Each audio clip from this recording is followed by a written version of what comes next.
Concerns over AI and robotics across media may have meant we forgot about the potential of the technology. I spoke to Manib Ahmed, a PhD student from Western Sydney University.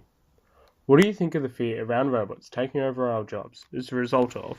I believe the fear is just hypothetical, and it basically comes from the background of knowledge about robotics that is basically from the sci-fi movies Right.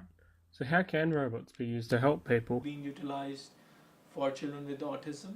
So because with autistic children it happens the thing that's a problem that they sometimes fear to talk to humans and they're not comfortable into speaking to humans, where these robots are basically thought about as toys and they find it easy. So robots are used to communicate because children do not fear robots as they sometimes fear humans in some cases.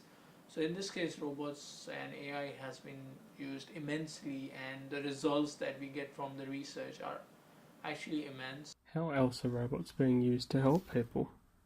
Agent is at home obviously help with cooking.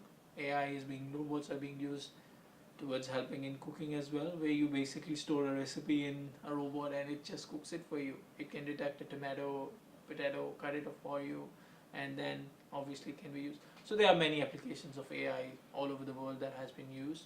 Communicates when you are home. It can talk to you to order something if you want to order a meal.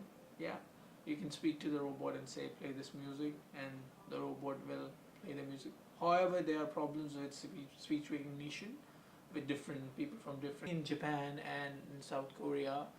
The the use of robots or the sort of acceptance of robots is high as compared to the Western world, let's say Australia, or maybe it's growing in Europe as well.